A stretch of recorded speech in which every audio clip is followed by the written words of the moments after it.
considero que la democracia es un fracaso. O sea, es un fracaso que aceptamos porque no hay algo mejor. Hay una tesis que a mí siempre me ha generado, que me generó impacto cuando la escuché por primera vez, la famosa dictadura de las mayorías. ¿Hasta qué punto es legítimo que las mayorías cambien y transformen las cosas? Es es el fallo de la democracia, ¿no? La democracia no te asegura que el que gane sea el más indicado, el más idóneo. Sí, es más una cuestión de popularidad, es más un juego de popularidades que nada. Pero Churchill dijo una frase que a mí me impactó y él dice que la democracia es el peor sistema de gobierno que existe. Totalmente. A excepción de todos los demás, dice él. Es el mal menor, te iba a decir en términos de derecho, es el mal menor. Hasta el momento la humanidad no ha logrado crear un sistema democrático o un sistema alternativo mejor que el que tenemos. Detrás del sistema democrático, porque podemos crear cualquier sistema del día de mañana, un sistema, digámoslo así, mejor. Ese sistema mejor se puede implementar en Europa, en América Latina, en Estados Unidos, en Australia, en fin, en Asia. Detrás de un sistema democrático, político, el problema no es tanto el sistema, sino son las personas con nuestro nivel cultural, con nuestra idiosincrasia, las que definimos ese sistema también cómo va a funcionar.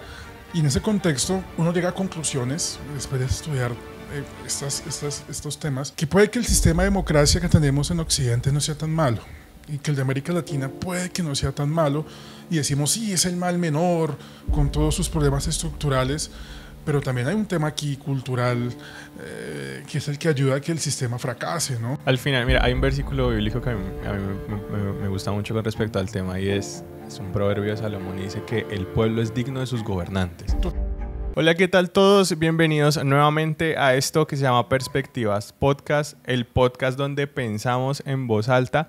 Y bueno, después de un tiempo en el que estuvimos ahí parados por diferentes cuestiones, después ahí por las redes sociales vamos a ir contando qué sucedió. Hoy estamos nuevamente retomando, así que si estás aquí por primera vez te invito a que nos sigas en Instagram, me encuentras como @SebastianBarón_Martínez.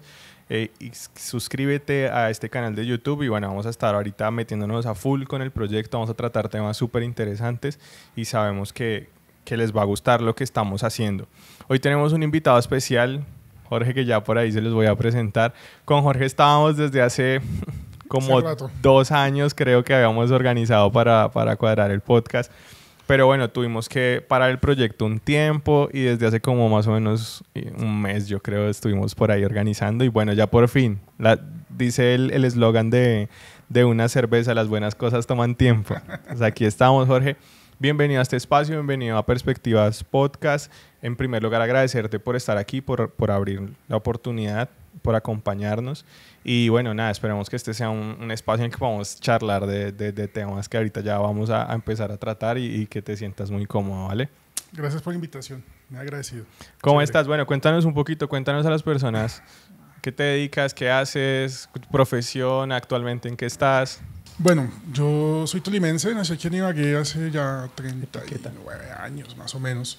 Soy abogado, soy especialista en Derecho Público, soy especialista en Derecho Constitucional, también soy especialista en Derecho Procesal, tengo una maestría en Derecho Constitucional, actualmente soy estudiante de doctorado en la Universidad Nacional de Mar del Plata en Argentina, o sea que sufro todos los días.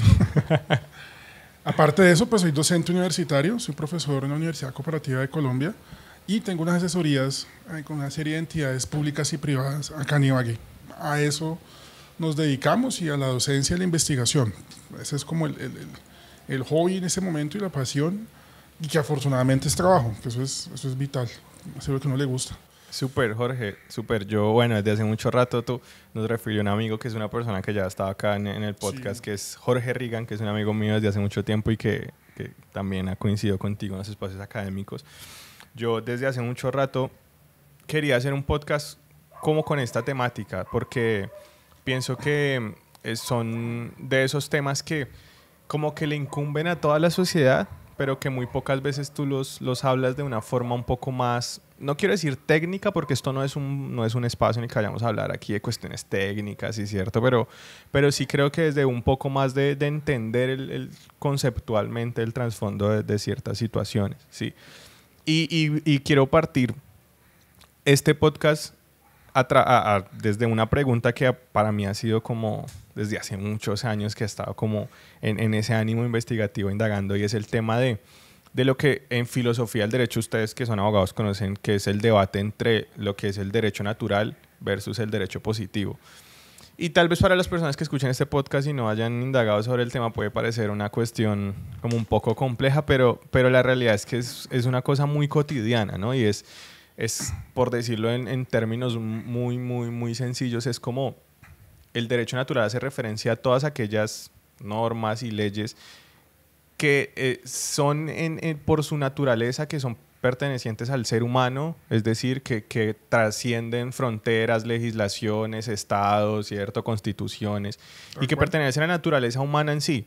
Y el derecho positivo hace referencia a la serie de normas y legislaciones que están establecidas dentro de un territorio específico, dentro de un estado específico, ¿cierto? Y es un tema interesante porque suscita un debate muy profundo, y es todo lo que es legal es legítimo, ¿sí? Y ahí es donde tú empiezas a pensar y dices, bueno, uno tiene una serie de normas, ¿cierto? Y piensa en todas estas normas que son legales, que están constitucionalmente establecidas, tienen sentido más allá de lo meramente formal, ¿no? Y esto es un tema del que se ha hablado desde antaño. O sea, pensemos que por allá Aristóteles fue tal vez de los primeros en filosofía en hablar de los derechos naturales, ¿no? Sí. Del derecho a la libertad, de la justicia, de cuestiones incluso relacionadas con Dios y con la divinidad. Pero bueno, yo quiero que hablemos un poquito de ese tema, ¿sí? Ya después de haber dado un poco la introducción. Porque es que me interesa mucho este tema. Por ejemplo, hablemos que, digamos, un caso muy específico es la esclavitud fue legal, ¿cierto? Hasta el siglo XVIII en la mayoría de países, pues, pero hay algunos países que hasta recién el siglo XX abolieron la esclavitud. Y en algún tiempo la esclavitud fue legal, ¿sí? Pero era legítima, o sea, de verdad era algo moralmente aceptado que una persona fuera esclava, ¿sí? Entonces es como un ejemplo cúspide, pero pienso yo que hay muchas cosas más que uno podría llegar a indagar sobre este tema. ¿Qué piensas tú sobre todo de esta parte? Bueno, yo soy profesor de dogmática jurídica e introducción al derecho. Casualmente hace 15 días estábamos tocando el tema del debate del iuspositivismo con el iusnaturalismo. Yo siempre digo a los estudiantes, a mis chicos, es un debate que tuvo un punto álgido el siglo pasado, posterior a la Alemania nazi. Después de la Alemania nazi, ese tema se vuelve casi que el boom del derecho, o sea, porque se dieron cuenta que el derecho positivo al extremo pues, era delicado. Y aparece un filósofo del derecho llamado Ronald Dworkin, que de una u otra manera cambia todas estas tesis respecto al derecho positivo, y lo que era el positivismo imperante empezó a cuestionarse. Espérese, porque mire lo que pasó en Alemania por ese exceso de iuspositivismo, derecho positivo. O sea, cambiaron las normas, cambiaron las reglas y se permitieron pues, toda esa serie de vejámenes en contra de los judíos.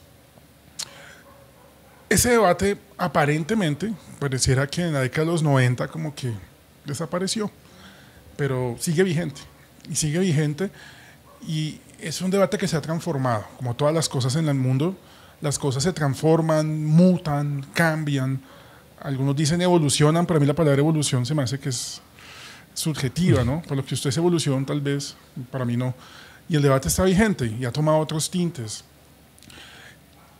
Yo creo que cualquier extremo es malo en la vida. O sea, si yo me formo con una visión iuspositivista del derecho, pues va a llegar un punto donde por casarme con una ideología, pues no la voy a poder defender, y eso me va a dificultar ejercer mi carrera o tomar ciertas posturas. Pero si también tomo una posición 100% iusnaturalista, pues voy a chocar con un sistema que está vigente, en donde muchas normas pues no van muy ligadas a la razón, no van muy ligadas a la moral, no van muy ligadas a principios éticos, pero pues tampoco yo puedo decir que porque no estoy de acuerdo con mi concepción, entonces no las voy a utilizar, no las voy a estudiar, no las voy a ejecutar.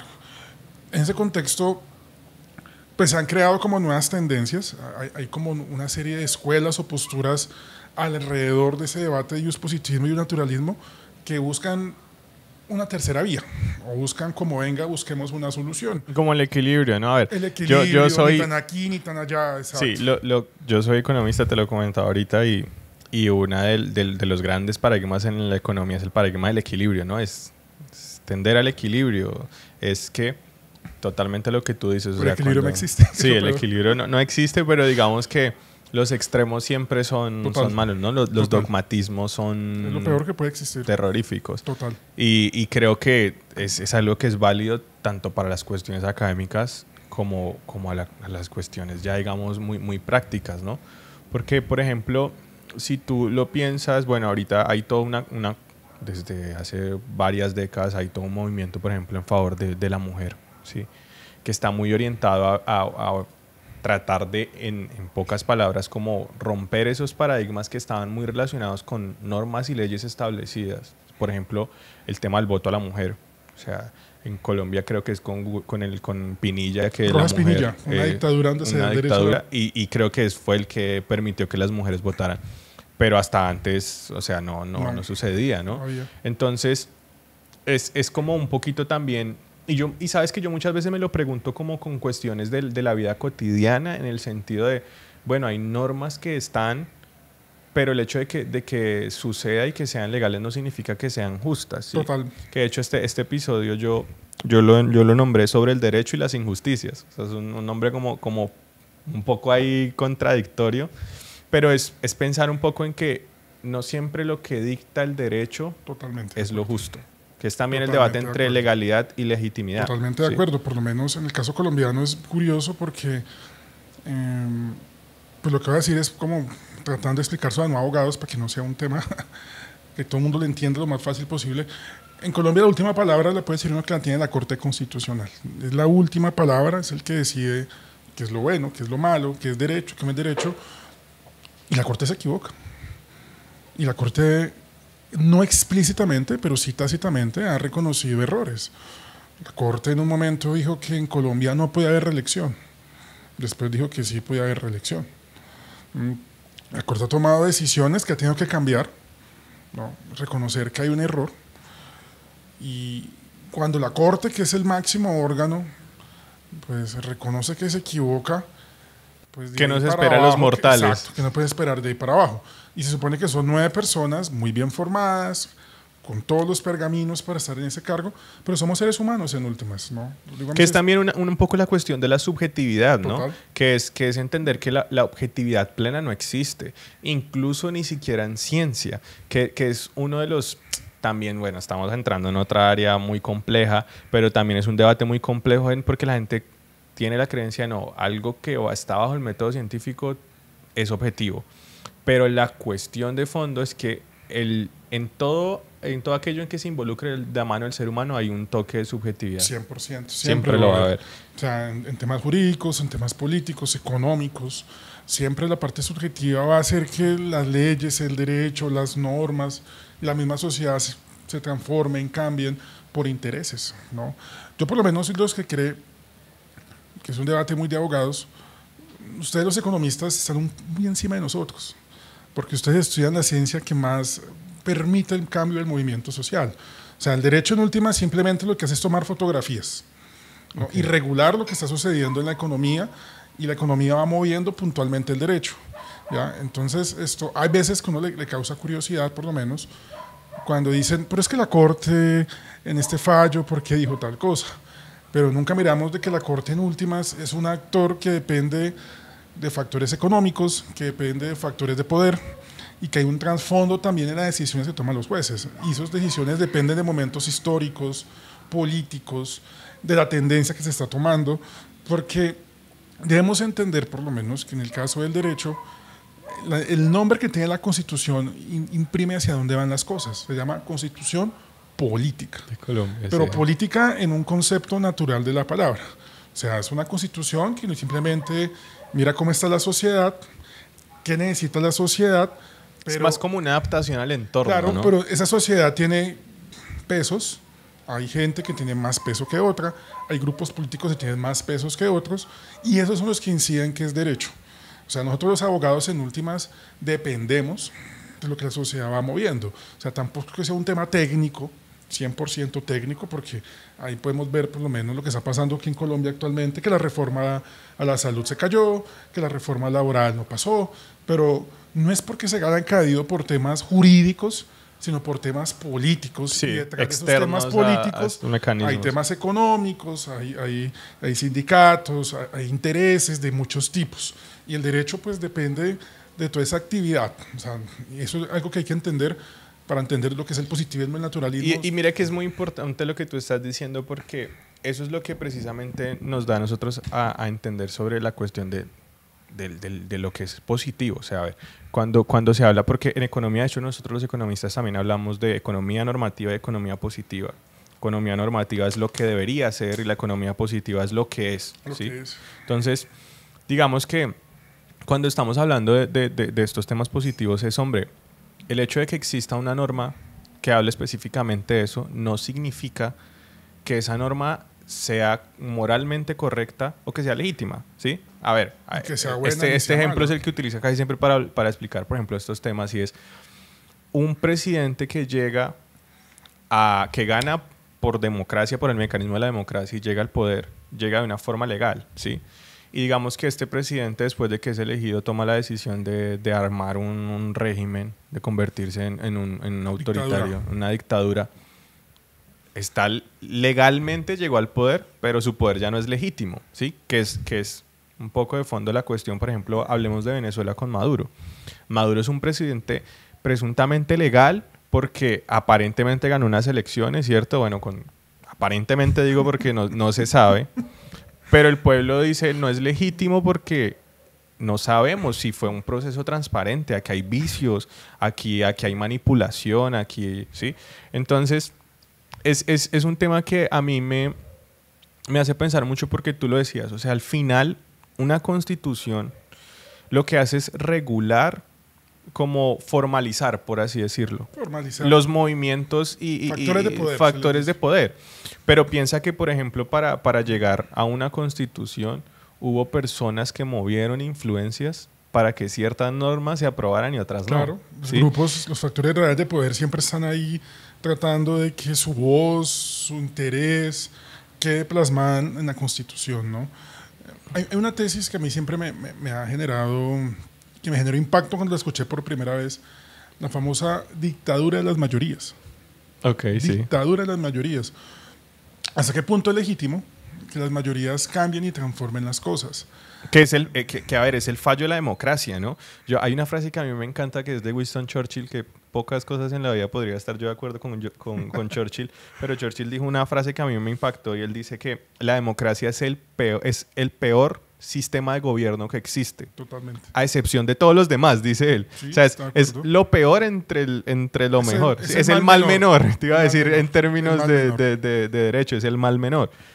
Y yo considero que la democracia es un fracaso. O sea, es un fracaso que aceptamos porque no hay algo mejor. Sí, hasta el momento la humanidad no ha logrado crear un sistema democrático o un sistema alternativo mejor que el que tenemos.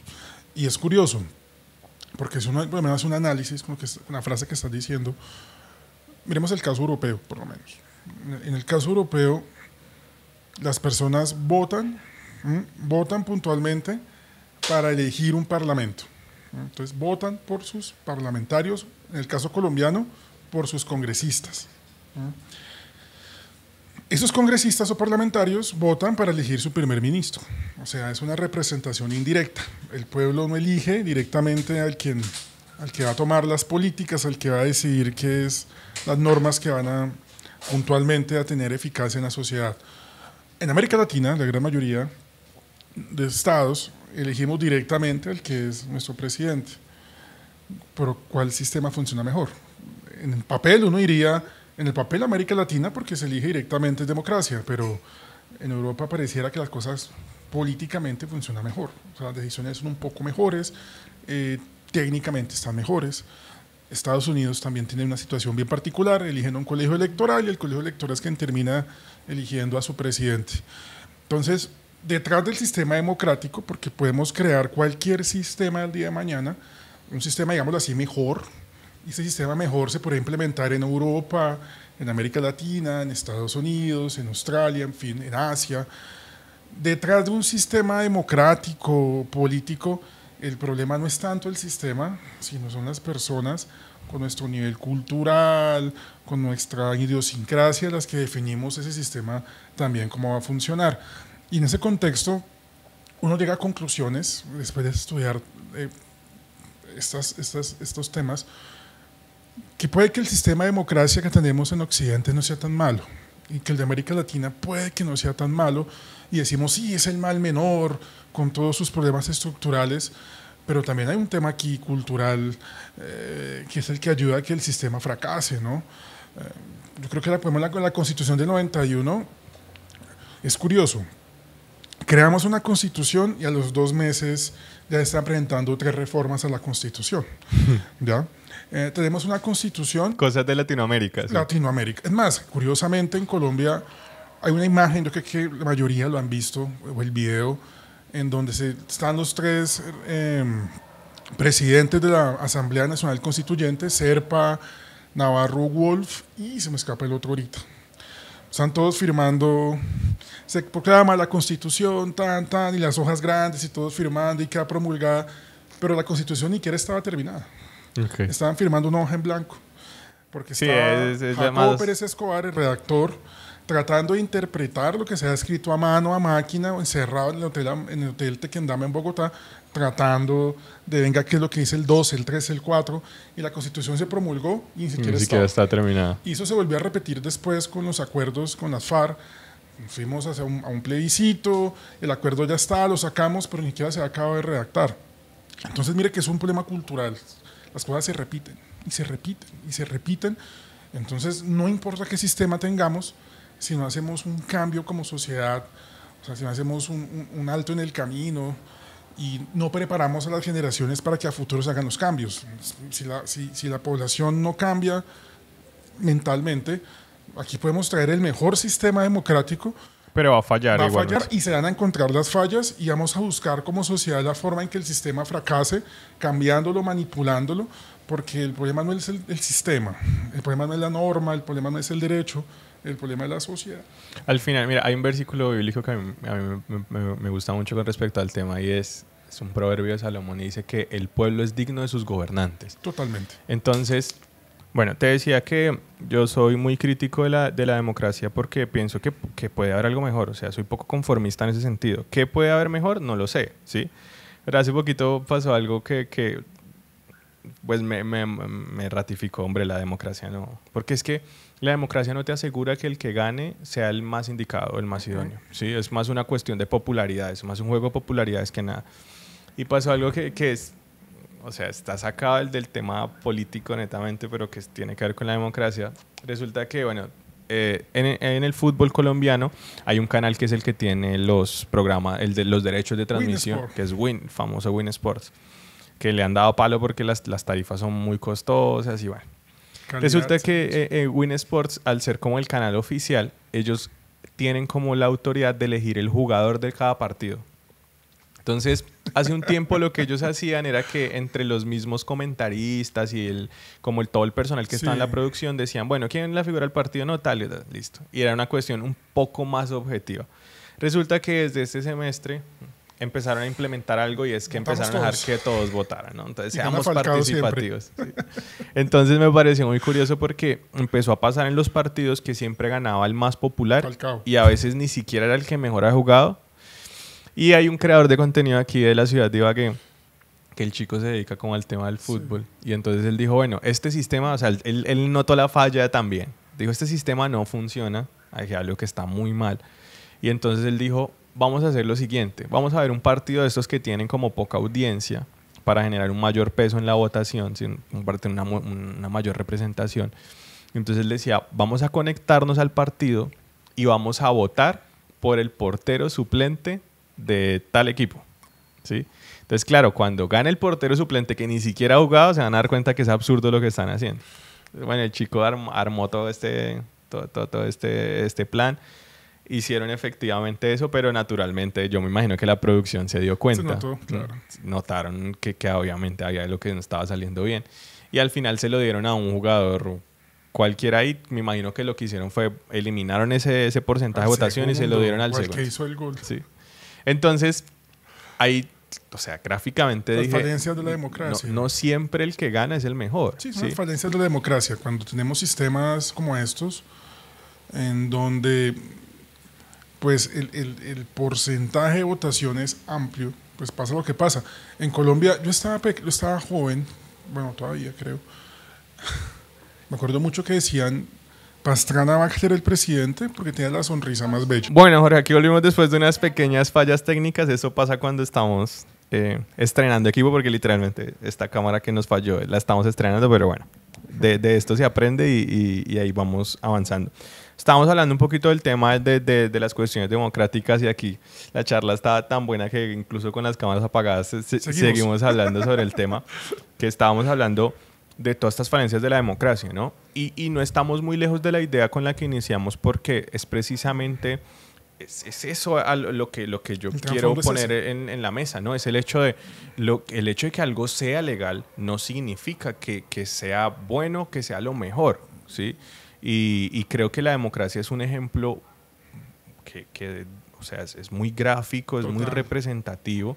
Pero lo podríamos hablar de muchas otras cosas. Hablamos del voto de la mujer, hablábamos del tema de la esclavitud, hablemos de por ejemplo, el tema, una que a mí que es reciente, es el tema del, por ejemplo, el servicio militar obligatorio, que en un tiempo fue obligatorio, pero no significaba que fuera legítimo, en el sentido de, pues yo nunca le he encontrado como en ese sentido a que todos los hombres tengamos que pagar un servicio militar, ¿sí? Entonces, creo que al final la cuestión clave de esto es, pues, que como lo decíamos al principio, más bien una constitución, ¿cierto? Es lo que hace es como entrar a formalizar las relaciones sociales que tú vives en el día a día, pero no siempre esas relaciones sociales son correctas o son buenas, ¿sí? Piensa, por ejemplo, en el Medio Oriente. O sea, tú hablas con un musulmán y un musulmán, a ver, dentro de su ley está bien que una mujer no salga a la calle sola, que tenga que utilizar cierto tipo de ropa, que no pueda hablar, ¿sí? Yo digo a mis estudiantes, el derecho, lo bueno y lo malo depende del tiempo y del espacio. Tiempo y espacio definen las cosas, ¿no? No es lo mismo 2025 la normatividad de la mujer en Colombia que en 2025 en Afganistán. Y no es lo mismo en Colombia 2025 que Colombia 1992, ¿no? Yo recuerdo, por lo menos en mi época de colegio, tengo muy marcado, pero muy marcado, yo estaba en transición, año 1991 tal vez, y recuerdo que hice una embarrada de niño y el castigo fue, se me para aquí en la pared, manos arriba, 45 minutos que duraba la clase. Terminaron los 45 minutos y lo voy a volver a hacer, y dije no, y con la regla, 2 reglazos, y eso era algo muy normal. Sí, era normal, lo aplaudían los papás, todo el mundo estaba casi que de acuerdo en un momento, hasta que llegó el tema de la Constitución del 91, los derechos humanos, nuevas concepciones e ideologías del niño, pero hoy en día aún usted habla con personas de 60, 55 hacia arriba, y todos dicen, hay que volver otra vez a la mano dura, eso era bueno. Entonces uno se queda, bueno, pero inicialmente era bueno, después fue malo. Y ahora, pero no es tan malo. Bueno, yo pienso que deberíamos volver un poquito a ese tiempo. Bueno, no sé, yo digo es que yo he hablado con muchos profesores, de hecho tú también estás en el área de la educación, sobre todo en la primera educación, ¿no? La primaria y la secundaria. El tema de la educación es bien compleja, ¿no? Se está convirtiendo en... Bueno, eso es otra charla para otro tema. Pero tú decías algo que es muy importante, que a mí, que también es otro de los temas que quería que habláramos, y es el tema de las condenas, ¿no? O sea, es como, ¿cómo haces que alguien pague por un crimen que cometió? ¿Sí? Y ahorita es un tema que está en furor en Colombia, porque hace poquito condenaron a una influencer muy conocida que es la Epa Colombia, sí, y la condenaron a 5 años de prisión, que de hecho está en la cárcel por los daños que hizo al Transmilenio en la época de la revuelta social 2019, del 2019, 19, que fue el tema. Y bueno, obviamente para todas las personas fue bueno, pero ¿cómo es posible que una mujer, por este tipo de crimen que son menores aparentemente, ¿no? O sea, digamos, para una persona que no conoce derecho, tema, sí.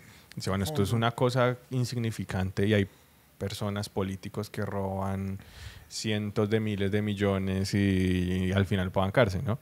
Y consultando sobre el tema, resulta que vi en un congreso que hubo como en el 2018, el entonces fiscal Néstor Humberto Martínez. Hablando de este tema de la corrupción, decía que después de revisar estadísticas se habían dado cuenta que la mayoría de personas que cometían crímenes relacionados con la corrupción pagaban en promedio 1 año y medio de condena. Que eso es una cantidad insignificante, ¿sí? Que de hecho entiendo que, no sé si todavía es así, pero entiendo que la pena máxima por cohecho son como 12 años, si no estoy mal. Eso fue lo que en ese entonces él estaba diciendo. Entonces uno decía, bueno, proporcionalidad en condenas, en penas, pues es otro de los déficits, pienso yo, del tema del sistema judicial que tenemos en Colombia, ¿no? Porque tú al final te vas a dar cuenta que, y esto es como una cuestión que uno lo conoce popularmente, la gente dice, hombre, es que si usted quiere que no le pase nada, robe a lo grande, o sea, no robe chiquito. De hecho, yo hice una vez un video que hablaba de las condenas que eran absurdas y había un caso de un señor que lo condenaron 4 años de cárcel por haberse robado un Maggi, un caldo de gallina, ¿sí? Había otra persona que le habían condenado también como a 7, 8 años por robarse 3 libras de sal, o sea, cosas así que uno decía, ¿sí? Y entonces eso suscita otro tema que es importante y es, bueno, ¿consideras que es una falla del sistema judicial? ¿Qué crees que pasa en ese sentido para que sucedan estas cosas? Si el sistema democrático no funciona, pues ¿qué podemos esperar del sistema penitenciario? ¿Ya?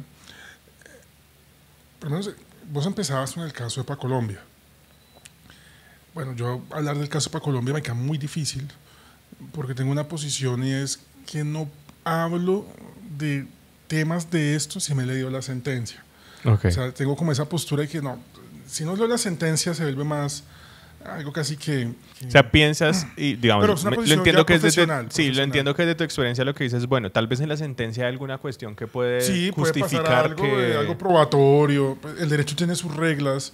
El famoso caso de O.J. Simpson, que todo el mundo lo conoce, ¿no? O.J. Simpson mata a la esposa, se va por la carretera, todo el mundo detrás de él y salió inocente, porque también hay unas reglas procesales y probatorias que son parte de las garantías del debido proceso. De pronto algo se hizo mal y pues bueno, las reglas del derecho. Que es en sí mismo, mira que es otro tema, y es una cuestión absurda. Claro, ¿sí? Pero ¿cómo si todos lo vimos que lo mató? Sí, pero hay una prueba, hay que recoger o la prueba, resulta recolectarla. que cuando, no sé, yo he visto casos, no, es que no te leyeron bien los derechos cuando te hicieron la detalles la que, digamos, captura. Dentro del derecho son importantes porque son derechos humanos y es parte de lo que se denomina el debido proceso.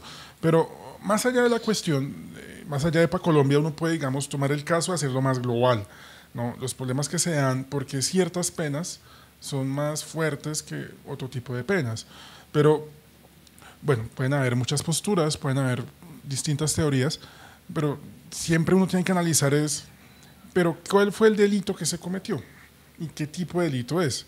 Y la otra es quién se encarga en Colombia de determinar cuáles son los delitos. El Congreso.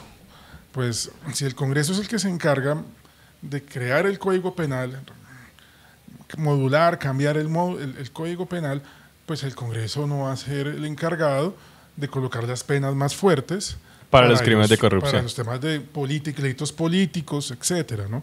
Delitos contra la administración pública, pues porque... pero es un tema también populista, ¿no? O sea, esos delitos que de pronto generan un impacto mediático, pues son los delitos que tienen una pena más alta, que son por la sociedad vistos de una manera casi que mediática. A título personal, ahí yo veo una corriente hoy en día de querer transmitir las audiencias, de querer hacer un show mediático con el tema judicial, que me parece moralmente hay que sentarse a mirar qué está pasando como sociedad. Bueno, que de hecho tú lo dices ahorita, lo que está pasando con el juicio de Álvaro Uribe, bueno, ¿no? qué bueno que lo dijo, porque para allá iba. O sea, yo no puedo creer, independientemente de la posición política de cualquier persona, que la audiencia de Álvaro Uribe genere un rating significativo y que la gente esté en la mañana pegada al ex, pegada al Facebook, comentándola como si fuera un partido de fútbol, como si fuera, o sea, hay un problema como sociedad también de fondo. Nos quedamos al mismo punto de la democracia, o sea, el problema también es social, porque vuelvo y te digo, el derecho responde a los momentos históricos, a los momentos políticos y termina siendo más importante. El caso de Colombia termina siendo más importante el caso de Álvaro Uribe. Ahorita que Carlos Leder salió, que salió todo el mundo, Carlos Leder, pero nunca miramos el problema de fondo, ¿cuál es? Nos quedamos es con lo mediático, los medios de comunicación pues tratando de generar likes, pues Uribe y que a ver, yo pienso también que incluso estos temas empiezan a ser incluso parte de digo yo, ¿no? Y es lo que yo presiento. Pienso que empiezan a ser más como una estrategia incluso, que desde las propias partes empiezan a... Total. Y a ver, y es que la realidad es que tristemente aquí la justicia, y yo lo he visto mucho, se ha visto mucho en los últimos años, responde muchísimo a la presión social, ¿sí? Y a la presión mediática. O sea, piensa que, bueno... así se diga que no por los actores, porque quieren negarlo totalmente. Sí, no, porque bueno, a ver, no se puede decir públicamente. Sí, y a ver, siempre, porque la cuestión de esto siempre es, no, aquí hay objetividad, ¿no? Aquí no hay presiones, aquí no, pero yo considero que eso ejerce una presión adicional para los actores que hacen parte de este tipo de problemas. Que tristemente termina pagando del pobre juez. Sí, que claro. Trata de decidir en derecho, pero tiene que convivir con toda una cuestión. A ver, yo veía, por ejemplo, ese tema del caso Uribe y yo no sé a fondo ni quién es la jueza ni todo el caso, pero yo esta mañana que estaba viendo justo un video, decía qué difícil lo que esa juez, la decisión que esa juez va a tomar. No, y no solo la juez, o sea, no sé quién sea la juez, pero yo no me quiero imaginar si la juez tiene un hijo o una hija, lo la presión que tiene, también. La presión, el hecho de que en el colegio sepan que la mamá es la juez que lleva el caso Uribe, en el conjunto donde vive, en el barrio, no sé. Sí, porque o sea, es que piensa que este tipo por ejemplo, este tipo de casos, en estos casos no hay una víctima objetiva, en el sentido de que, o no hay una víctima que sea popular, en el sentido de, sí. ¿A qué me refiero? Si Uribe pierde, todos los partidarios de Uribe van a ejercer una presión increíble en contra de la jueza, en contra del sistema judicial, lo que tú dices, incluso las cuestiones de la vida personal. Pero si Uribe gana, entonces todos los detractores de Uribe van a ejercer una presión. Entonces no va a haber una víctima popular que todos digamos, como en algunos otros casos, que tú sabes, todos están de acuerdo en que condenen a ese porque es asesino. Aquí no. Bueno, por ejemplo, ahorita hay un caso que es muy reciente aquí en Ibagué. Tú imagino que lo has escuchado, que es el caso de esta chica Charit de la Universidad del Tolima, la que la violaron y la asesinaron. Resulta que, bueno, este caso fue muy mediático, se dio justo en el Día de la Mujer, que también hay cuestiones de un trasfondo ideológico muy fuerte, ¿cierto? Y resulta que en medio de todo eso, pues, tú lo viste, como en 2-3 días ya habían capturado a los presuntos violadores y asesinos. Y todo este tiempo ha habido revuelo. De hecho, ayer antier pasó que el chico que mató, el que presuntamente la violó y la asesinó, uno de los dos... ¿Lo golpearon, creo que fue? Sí. Cuando recién llegó lo golpearon, le dieron la golpiza de su vida. La política es el ejercicio legal menos transparente que existe en cualquier sociedad, ¿sí? Es legal porque todos está amparado por la ley. Son los propios James Bond. Sí, tienen la licencia para robar. Pero, hombre, es tan poco transparente, poco ético y poco legítimo que a mí me parece una cuestión absurda, ¿no? Yo lo que creo es que al final lo que decíamos, no importa el sistema, es que el ser humano es corrupto. No, bueno, y hablando del tema del derecho, yo sí considero que que todo este tema mediático le hace mucho mal, ¿no? O sea, un poco lo que hablamos. Piensa en este caso de Uribe, las presiones a las que están sujetas. Hablemos de la juez, ¿sí? Hablemos de otros actores. Porque es que aquí lo que te decía ahorita, no va a haber una víctima objetiva o una víctima popular, perdón, más bien. Una víctima que uno diga, uy, sí, qué bueno que lo condenaron, ¿cierto? que lo hablamos un poco ahorita antes de acabar, mientras solucionábamos las cuestiones técnicas. Pues es que es una cuestión que va más allá del simple tema del derecho. Es una cuestión que es política, que es económica, porque hay un trasfondo económico, ideológico. Piensa que lo que hablamos ahorita es quienes defienden a Álvaro Uribe Vélez. Son dos tipos que son de los abogados seguramente más ricos de todo el país, ¿sí? Los más negranados. Sí. Y tú lo decías ahorita, o sea, es que mira, ¿sabes yo qué pienso? Y por eso yo me alegro de haber estudiado economía, porque yo siento que al final las relaciones económicas mueven todo en el mundo. 100%. ¿Sí? Y traspasan las cuestiones políticas, las cuestiones todo. Religiosas, las cuestiones sociales. Y es ahí, ¿no? Porque el dinero... Es el mayor interés de la humanidad, la economía. Entonces mira lo que tú decías ahorita. Qué interesante que no lo decías ahorita fuera de cámaras, cuando las cámaras estaban apagadas. Cómo dos abogados pueden ser como compañeros de defensa, ¿cierto? En un caso como este, pero a la vez pueden ser contrincantes en otro caso. En Colmenares, caso Colmenares son contraparte y otros casos mediáticos han sido contraparte. Obviamente hay una cuestión ética y la ética pues es subjetiva, pero yo a veces creo que con el derecho penal, con todo lo que está pasando últimamente, el show mediático que se arma por muchos abogados, lo han vuelto como una lucha libre. Usted la ve y pero en el fondo se sabe que no es tan cierto. Que no es real. Que no es real, que hay cosas que están manipuladas. Y hemos vuelto el derecho un espectáculo para los medios.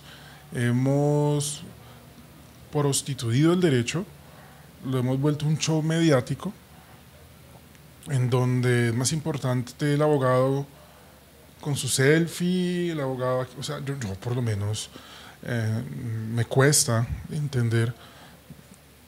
Si tengo un caso importante hoy, si tengo una audiencia, yo no puedo tomarme un selfie, soy litigando ando, o sea, ¿qué pasa? Porque el decoro de la profesión, ¿dónde está? O sea, ¿qué es más importante? ¿Mi selfie, mi reputación, mi goodwill o el caso puntualmente mediático, ¿no? Y se sale por medios a hablar, se aprovecha para hacer publicidad, ¿no? Pero la dignidad de la persona en un segundo lado, la verdad real, lo que realmente sucedió no es tan importante. Que al final, a ver, uno diría que en estos casos todo proceso judicial debería desencadenar en un conocimiento de la verdad, ¿no? Esa es la idea, la verdad real. Se supone que debería ser el eje de cualquier proceso judicial, es venga, hay que averiguar qué pasó, ¿no?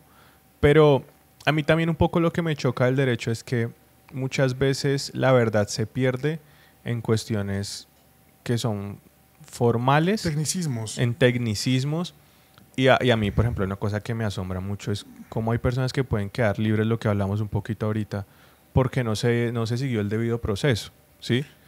Bueno, digamos que hay tecnicismos que son necesarios, que son obligatorios de tener y que pueden marcar el derrotero para futuros casos, ¿ya? Entonces, es muy difícil de explicar por el tiempo, por muchas cosas, pero el problema no es el tecnicismo en sí. O sea, el problema no es que la prueba se recolectó mal, que tomaron la cámara, que tomaron el arma, pero no había guantes. Ese no es el problema. Porque digamos que en criminalística, en derecho, estamos formados para hacer las cosas como deben ser, siguiendo los protocolos, la cadena de custodia, la presentación de la prueba. El tema es más de fondo. Y es volver a lo mismo que estamos hablando. Sí, ahorita. El tema es la maña, ¿no? O sea, si yo sé que esa arma no se puede incorporar de esa manera, ¿por qué lo hago? ¿Y por qué lo hice? ¿O por qué lo hizo, más bien? Sí. Si sabemos que el caso, o sea, hoy en día por lo menos, estaba en Pereira hace una vuelta hace un mes, más o menos un mes, y colocaba una emisora ahí desde Pereira y hablaba un abogado y decía, yo no podía creerlo, que es que la policía capturó a mi cliente entrando a la casa sin permiso, sin autorización judicial. Yo decía, pero en 2025, que un error de eso se dé, algo pasó ahí. Sí, es sospechoso, ¿no? O sea, ya uno empieza como con la duda que hay un trasfondo. Entonces, el debido proceso y los tecnicismos, entendiéndose tecnicismos como la garantía puntualmente a la libertad, a la dignidad de la persona, no son malos. El problema tal vez es el por qué el ser humano, porque la persona llega hasta ciertos puntos. Ahora, sí, hay veces que la norma se equivoca, cierto. Hay veces que la norma a veces es exagerada, hay veces que queremos crear regla sobre regla sobre regla, pero son casos muy puntuales, ¿no? Son casos muy puntuales en donde evidentemente y efectivamente las personas critican, se quejan y señalan, ¿no? Señalan a los abogados como los malos, los que hacemos todo mal, pero también es cierto que la norma no hacemos solo abogados, son los congresistas, que están asesorados por abogados, sí, pero como he venido hablando, ellos puntualmente corresponden a unos intereses, ¿no? Y muchos no son abogados o son abogados, pero pues dependen de otra serie de cuestiones. Estábamos hablando del tema del derecho penal y bueno, como a veces estas cuestiones técnicas se convierten en cuestiones decisivas, ¿no? Más porque lo que tú decías, hay una maña y hay una, no sé si decirlo, sagacidad, por decirlo así, a la hora de valerse este tipo de cuestiones, ¿no? Que de hecho, por ejemplo, ahorita que estamos hablando del caso Uribe, porque le he estado siguiendo algunas cosas, no he estado ahí 100% como venga, qué dijo, cómo lo dijo, pero vi uno de los clips que están en redes sociales, sí. Entonces hay una parte donde este Juan Guillermo González, que es como el testigo clave, que fue el que grabó a este Diego Cadena, el famoso abogánster, él lo grabó con un reloj.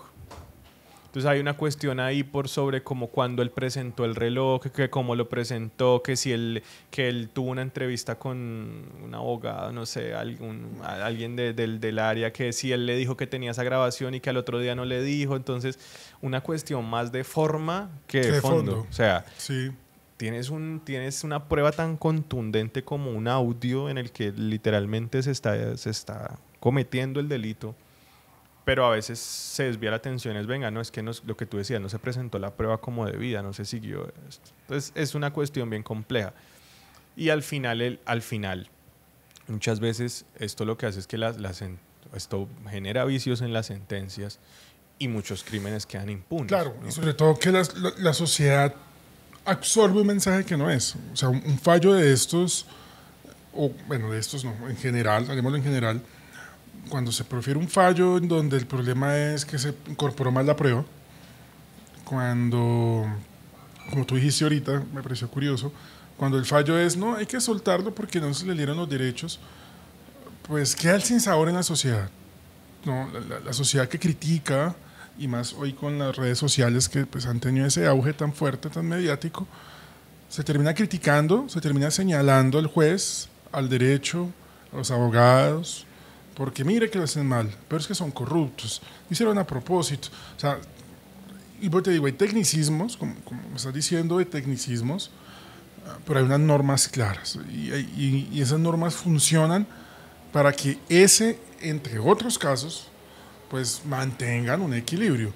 Y en ese contexto, como te decía, el problema no somos los abogados, es quien hace la norma. ¿Ya? Obviamente ves que las altas cortes interpretan normas, es cierto, y esas interpretaciones pues también pueden ser sesgadas, también pueden ir hacia el lado del tecnicismo, pueden ir hacia el lado de que el derecho sea manipulable, pero vamos al mismo punto. Pero sí, lo que decíamos, a ver, si el objetivo de todo proceso judicial es llegar a la verdad, pues estos casos en los que no se llega a la verdad dejan un sinsabor. Claro. Que mira, aquí en Ibagué, por ejemplo, pasó con el exalcalde que tenemos, que seguramente será el próximo gobernador. Y lo que pasó con este caso de los piques ilegales fue que al final entiendo que hubo una cuestión de vencimiento de términos, ¿sí?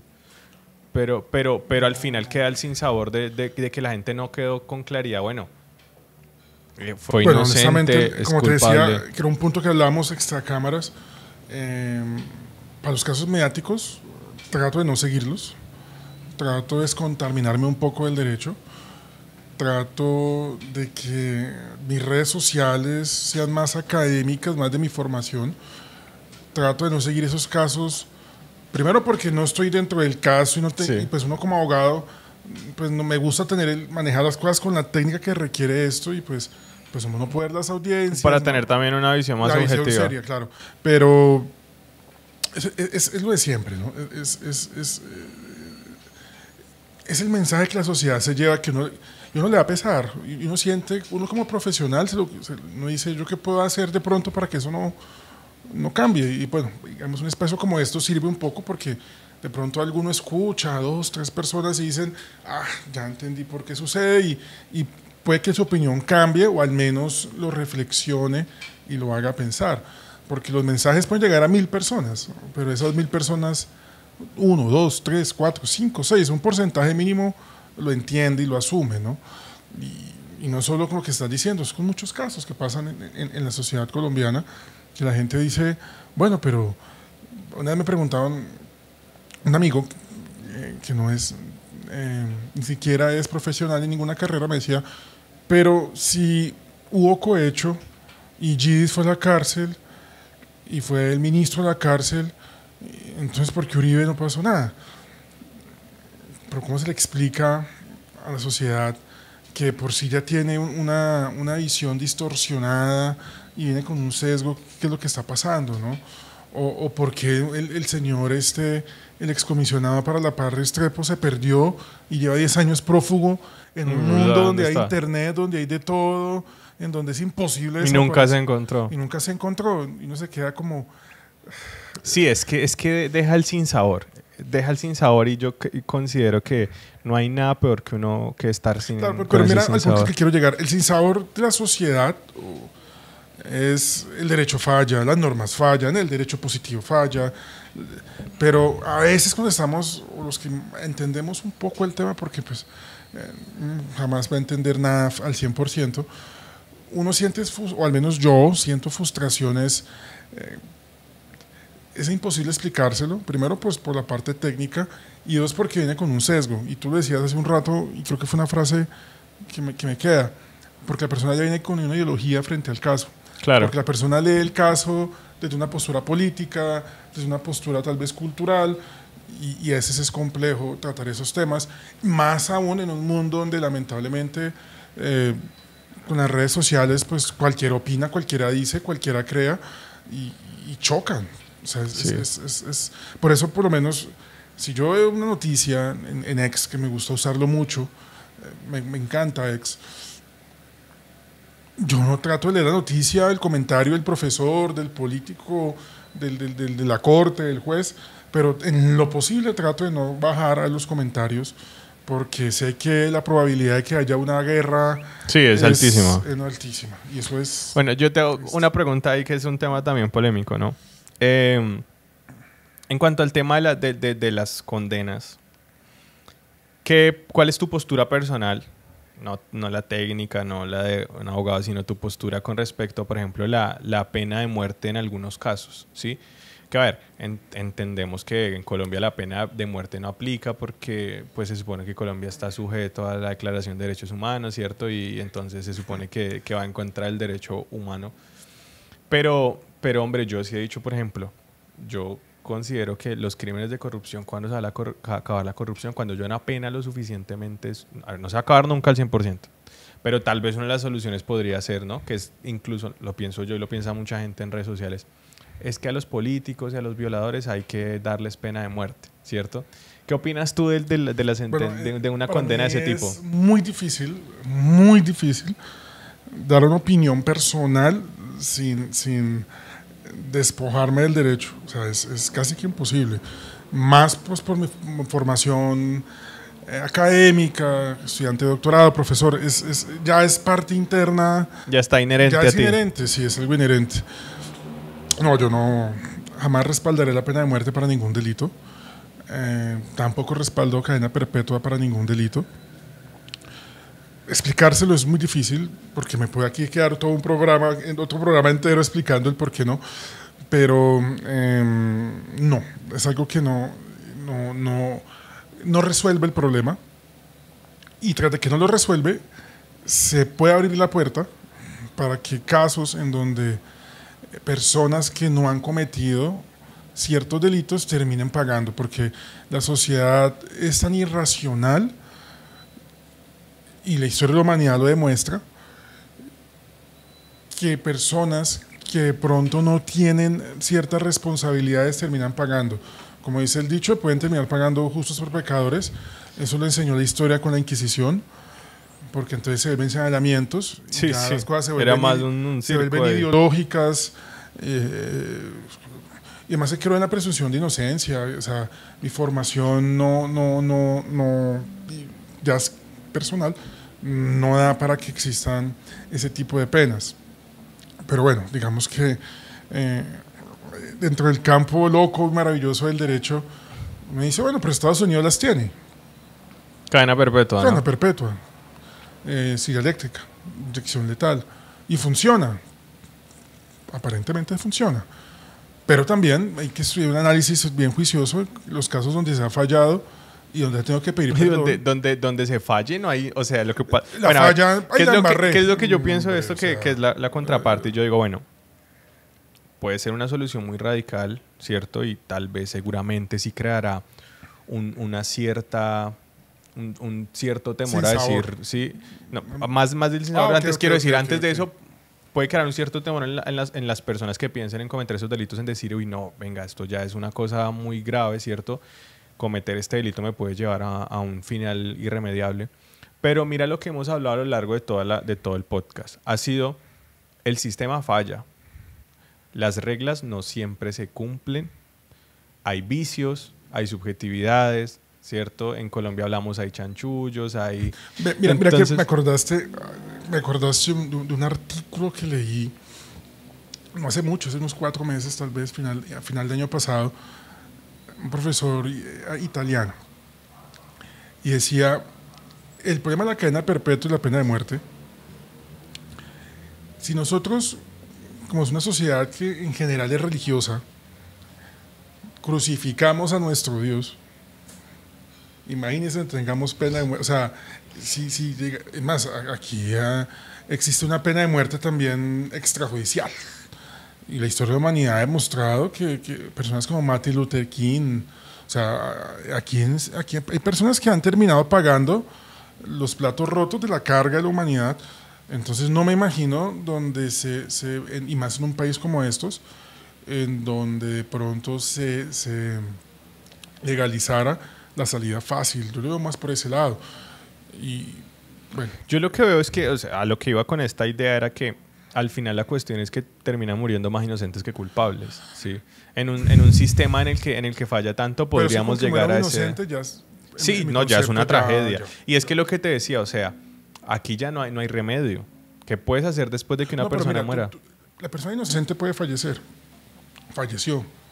Y la mamá, y el papá, y los hijos, y la esposa, y los familiares van a quedar toda su vida sufriendo Sí, a claro. sabiendas de que era inocente. Que era No sé inocente. si tú recuerdas los muros de la infamia. Los famosos muros de la infamia hace unos 15 años, en donde colocaban el rostro del violador. Todo el mundo, sí, los muros de la infamia, maravilloso, sí, hay que hacerlo, los niños están. Lo hacía Gilma, la senadora Gilma en su momento. Pero es que ya está el violador. Y el hermano, y el papá, y la mamá. Sí. O sea, ¿cómo vuelven al barrio? ¿Cómo salen de la ciudad después cuando se encontraban los muros de las caras de ellos? O sea, a veces nosotros no pensamos como sociedad en los trasfondos de las cosas. A ver, el trasfondo no es el Sí, inocente, es la digamos, familia del inocente no del caso de la pensamos, cadena perpetua, puntualizaría eso, no pensamos en los terceros. que es o más sea, importante, y la dignidad que ellos tienen. que es una cuestión, sí, sabes que es un punto bastante interesante. Para mí ese es el meollo. O sea, claro, la pena de muerte soluciona. Es más económico. Nos evitamos la cárcel todo el tiempo. O sea, hay un trasfondo también económico en esto. Pero si para mí una sola persona es inocente y fallece, ya se daña todo. No por tanto porque él se murió y se fue y la Sí, familia. La familia e incluso lo mismo, o sea, lo que hablamos un poco, lo que nos deja como sociedad pensar en que una persona inocente o sea, fue víctima de una ley mal aplicada. Ahora, ¿sí? como empezamos la entrevista, ¿qué es lo bueno, qué es lo malo? O sea, tú empezabas diciendo es que la esclavitud hasta hace 2 siglos, 1 siglo, pero la sociedad la permitía. La homosexualidad, el matrimonio de parejas del mismo sexo, hasta hace 15, 12 años la Corte lo permitió. La eutanasia, o sea, ¿qué es lo bueno, qué es lo malo? La legalización de la dosis personal, o sea, son tantos temas complejos de decidir como sociedad que la misma sociedad los va definiendo en tiempos y en espacio. Entonces no podemos dejar que las cuestiones relevantes como sociedad, los temas que de una u otra manera definen los pilares de la sociedad, queden a la intemperie, queden al arbitrio de si es bueno, si es malo, si se puede hacer, si no se puede hacer, de hagámoslo a ver qué pasa, y si no, quitamos. A ver, yo lo que creo es que hay cosas en las que no se puede probar. O sea, hay cosas que no se puede decir, probemos a ver cómo nos va, ¿sí? O sea, yo creo que hay cosas en las que sí, a veces en política sí se puede probar. O sea, yo creo que uno, por ejemplo, con el tema de Gustavo Petro, ¿no? Estamos hablando acá de temas más políticos. Yo creo que cualquier cosa era algo que sí se podía probar, ¿sí? Hablemos de Milei en Argentina, que esto lo hablábamos con Reagan en el podcast. Se puede probar, ¿sí? Porque en un sistema como el colombiano, ¿cierto? Donde hay unos entes de control que son relativamente fuertes, donde digamos que hay como en general el sistema está armado para que no sucedan locuras, ¿cierto? Hay una cultura en Colombia de estabilidad. Sí, digamos que Colombia es un relativamente... en Colombia siempre dicen... Más que los entes de control que... Sí, yo lo que creo es que sí, no me refiero a que todo el sistema en sí es medianamente estable y está diseñado para generar esa cierta estabilidad, ¿no? De hecho, hay una frase que el expresidente Duque repetía constantemente y era: Colombia es la democracia más estable de América Latina, ¿cierto? Que eso es una verdad. La realidad es que en Colombia, a diferencia de otros países de Latinoamérica, la democracia ha estado estable por mucho tiempo. Pensamos que el último dictador que tuvimos fue Rojas Pinilla. ¿Sí? El debate sería ahí. Pero bueno, yo creo que hay cosas que se pueden probar. O sea, yo nunca pensé en que la gente decía es que Petro va a llegar y va a expropiar a todo el mundo y las empresas las va a acabar, como lo hizo Maduro en este video que es Chávez, que es el video más random de internet, que es cuando él está así: ¿de quién es esa fábrica? No, de tal empresa, exprópiese. ¿De quién es no sé quién? De tal, exprópiese, ¿cierto? Yo creo que en Colombia el sistema está diseñado y un andamiaje importante para que no llegáramos a extremos, pero yo creo que en cualquier caso hay cosas en las que no se puede probar. Pena de muerte, ¿cierto? En este tipo de cosas, yo creo que no se puede probar porque el sistema puede estar tan viciado que esa prueba nos podría salir muy costosa, ¿sí? Quiero que vayamos cerrando con un tema que es algo que estoy pensando en incluir en todos los episodios. Hablábamos un poquito iniciamos hablando de derecho natural, ¿cierto? Hablando de la relación de las cuestiones éticas, morales, ¿cierto? Uh-huh. Hablando un poco de cómo hay cuestiones que son inherentes al ser humano, como la libertad, como la justicia, ¿no? Que pertenecen, que más allá de hablarlas desde un entorno cultural específico, pues que pertenecen al ser humano, ¿no? Cuando Aristóteles hablaba del tema del derecho natural, Aristóteles incluyó un factor importante en la ecuación y es el factor de la divinidad, ¿no? Aristóteles lo que decía un poco era, bueno, es que hay cuestiones que han sido dadas por la divinidad, la libertad, el derecho a la vida, ¿sí? Son cuestiones que nos han sido dadas por un ser superior, ¿sí? Mi pregunta concretamente es para ti. Bueno, primero dos cosas. Primero, ¿cuál es tu posición acerca de Dios? ¿Sí? Y segundo, ¿cuál crees tú que podría ser el papel de la divinidad, hablándolo, ¿cierto? Con respecto al desarrollo de lo que hemos construido como derecho en las sociedades. Bueno, yo soy apateísta, convencido, 100% apateísta. De pronto es un concepto que no es muy común. Apateísta somos las personas a las que la existencia de Dios no nos interesa. O sea, nuestra vida no depende de si Dios existe o no existe, no lo cuestionamos. Si usted me dice a mí en ese momento que Dios existe, yo digo, bueno, chévere. Si usted me dice que Dios no existe, bueno, chévere. O sea, es una visión un poco agnóstica también, ¿no? no es agnosticismo puntualmente, porque el agnóstico manifiesta que no tiene el conocimiento suficiente para llegar a una conclusión. A mí simplemente esa conclusión te es indiferente. No me es indiferente. O sea, es un tema que me es 100% indiferente y pues me es fácil. Me es fácil porque pues como papá, por lo menos mi hija me dijo, quiero hacer la primera comunión, hazla.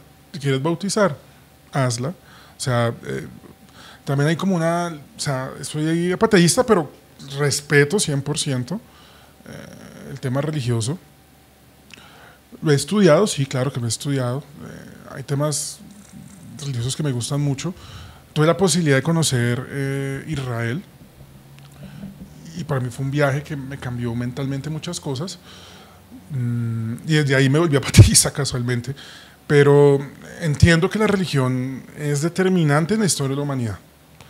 Y muchos de los cambios culturales, muchos de nuestros cambios, el arte depende mucho de la religión. El derecho depende de la religión, se ha transformado por la religión. Hasta hace mucho teníamos delitos en el Código Penal que eran de un tinte religioso y aún siguen existiendo delitos de tinte religioso. Pero como respetuoso de la religión, de las religiones, es un tema que creo que es muy personal, ¿no? Yo creo que la religión es como la sexualidad, como ser hincha de un equipo de fútbol, o sea, es algo muy suyo y usted lo maneja como quiera. Creo que lamentablemente, desde el punto de vista jurídico y en general, no la religión, sino las consecuencias sociales de la religión, o sea, los que se aprovechan de estos dogmas, pues han conllevado puntualmente a aspectos negativos dentro del derecho, aspectos negativos dentro de la sociedad. Hay cosas que no tienen justificación en la historia de la humanidad, la Inquisición, o sea, eso no tiene presentación. Lo que pasa en los países musulmanes, por lo menos, o sea, no tiene presentación lo que sucede con la mujer. Y en muchas religiones, usted toma cualquier religión y cada uno tiene como su talón de Aquiles, sus problemas, y políticamente pues han influenciado en los estados religiosos, de corte religioso, pues a que se pierdan libertades, a que se pierdan ciertos derechos, y aún hoy la sociedad sigue pagando eso. Y Colombia, que es un país de tendencia judeocristiana, que venimos con todo ese tema del Vaticano. El país del Sagrado Corazón, dice. Aún siguen, aún se sienten esas consecuencias religiosas. No hace poco hubo una tutela de un juez que no quería tocar unos temas de parejas del mismo sexo, cuando pues eso es un tema que hoy en día, si usted es juez de la República, no puede objetar conciencia, si usted es médico, no puede objetar conciencia, o sea, pero aún sigue ese linaje religioso, esa estirpe calvinista de las instituciones, como hay un libro de López Michelsen, y creo que por lo menos hay cosas que no, pero no, vuelvo y repito, no la religión, sino los efectos que no se dan. O sea, cuando uno ve la foto de la Corte Constitucional y ve el Cristo encima de los magistrados, pues uno dice, ¿qué pasa acá? O sea, eso es un estado laico. Y yo te digo algo, por ejemplo, tú nombres específicamente, estás nombrando ahorita una figura que está muy relacionada con la tradición colombiana, que es la figura de Jesús, ¿cierto? Yo lo que pienso, lo considero al respecto del tema es, tú hablas de los efectos negativos, pero desde otra perspectiva también podrías hablar, sí, institucionalmente. Pero pienso yo que a lo largo de la humanidad también, incluso la religión y las creencias religiosas, ¿cierto? O las creencias espirituales, por así decirlos, también incluso han intervenido de forma positiva para que lleguemos a ser lo que somos hoy. O sea, pensemos que la lucha por los derechos de las personas de color en Estados Unidos la llevó Martin Luther King, que era un religioso, un reverendo, un pastor, ¿cierto? Pensemos, por ejemplo, que el sistema capitalista que tenemos, la música sea bueno o malo, si tú lo piensas, hay un libro muy interesante que se llama La ética protestante y el espíritu capitalista. Entonces, en este libro lo que el autor hace, que se me olvida quién es ese libro ahorita, lo que él hace es habla como, incluso desde la Reforma Protestante, fue que se sentaron las bases para que los sistemas financieros que tenemos actualmente funcionaran, ¿sí?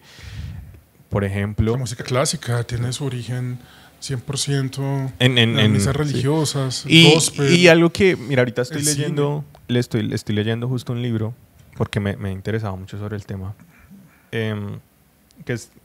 que habla sobre la relación también del desarrollo científico con los temas espirituales, ¿no? Las creencias religiosas, por así decirlo. Entonces yo lo que considero es que sí hay espacios en los que tú no deberías involucrar la religión con otras áreas, ¿sí? Pero yo pienso que la religión podría bien ser una ideología. Yo, por ejemplo, yo soy cristiano, ¿sí? Soy cristiano reformado. Y como cristiano reformado, mi ideología es la ideología de Jesús, ¿sí? Entonces, a lo que voy es a que es complejo en el sentido de que, por ejemplo, así como tú hablas de esta ideología, podrías hablar de cualquier otra ideología. Y es lo que hablábamos un poquito antes, ¿no? Es cómo tú logras una objetividad plena cuando tú mismo tienes un sesgo ideológico. Y entendamos por ideología, insisto, puedes tener una ideología religiosa, tú puedes tener una ideología económica, que lo hablamos ahorita antes de cámara, que es, bueno, el libertarismo es una ideología política y económica, ¿sí? El socialismo es una ideología filosófica, política, económica, ¿sí?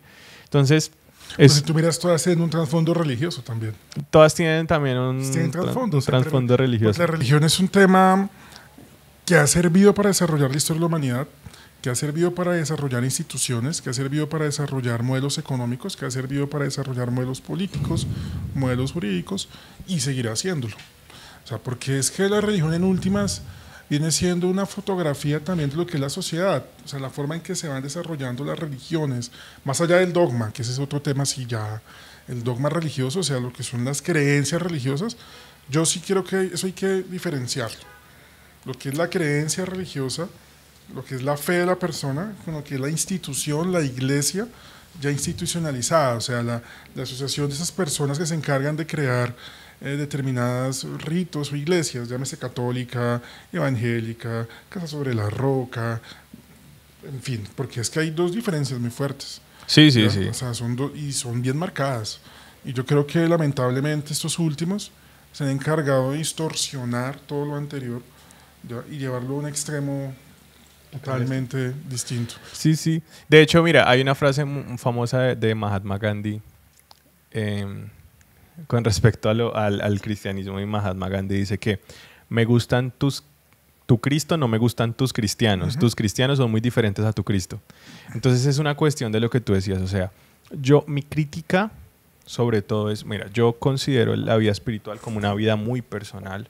Yo creo que cuando tú, por ejemplo, estudias la Biblia, estudias la ideología de Jesús, la doctrina cristiana, tú te das cuenta que la invitación primordialmente es a una vida espiritual personal, ¿cierto? Entonces, ¿cuál es la cuestión? La cuestión es que considero que lo que más ha dejado en vergüenza a Jesús y a Cristo son los cristianos, ¿sí? En el sentido de que yo siempre he dicho que cuando tú miras la doctrina de Jesús es inquebrantable. Es inquebrantable.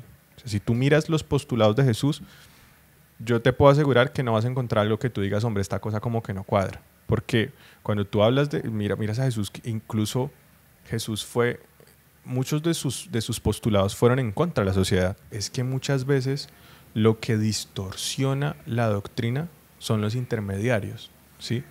Entonces, mira, yo te aseguro que yo te puedo hablar, tú hablas ahorita de iglesia, credo, puedes hacer un montón de críticas, ¿no? De hecho, aquí pues en Colombia está mucho la creencia, porque así ha sucedido, de que los pastores roban, que las iglesias son un negocio, la iglesia católica es súper corrupta, bueno, todo este tipo de cosas. Y tú puedes ahí como hacer un listado de, bueno, esto está mal, ¿sí?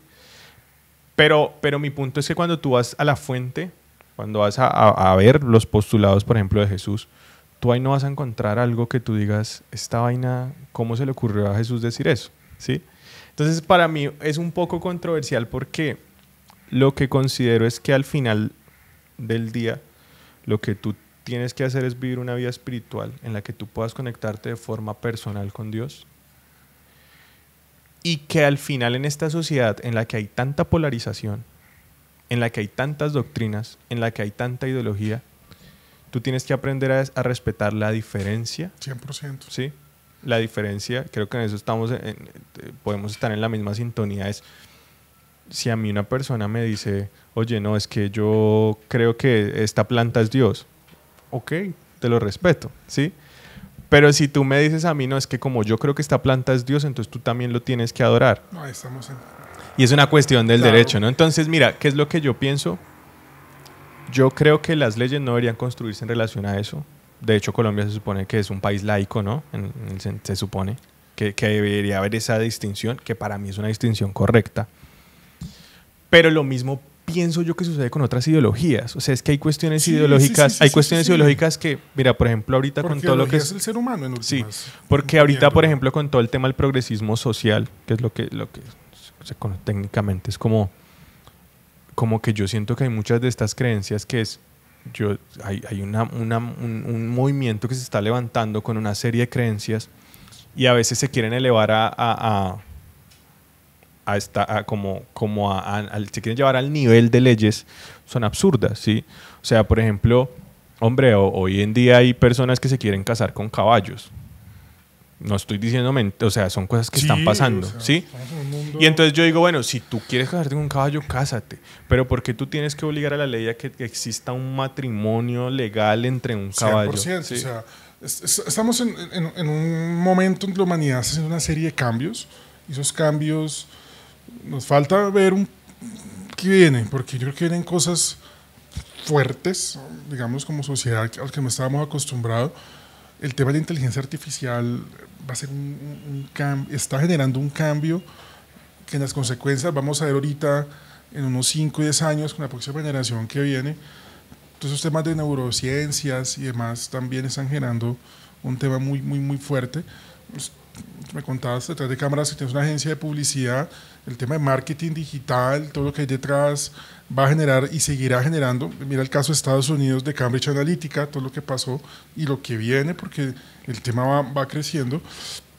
Yo por lo menos, lo que estás diciendo, yo creo que, o sea, si usted me dice a mí que quiere adorar al Viruñas, a Satanás, yo no tengo ningún problema de eso. Bueno, pues allá usted, si le gusta. Si usted me dice que es reptiliano y quieren los reptiles, bueno, listo. Pues.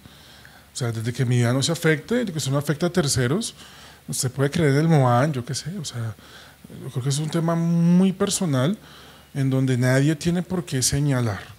Ahora, lo que estás diciendo, yo me quiero casar con un caballo, ahí viene un problema bien grave, y es porque, o al menos a mi entender, porque hice una frase que me pareció muy curiosa, o sea, bueno, hazlo allá con tu cuento, pero ¿por qué tiene que cambiar el derecho y todo lo demás?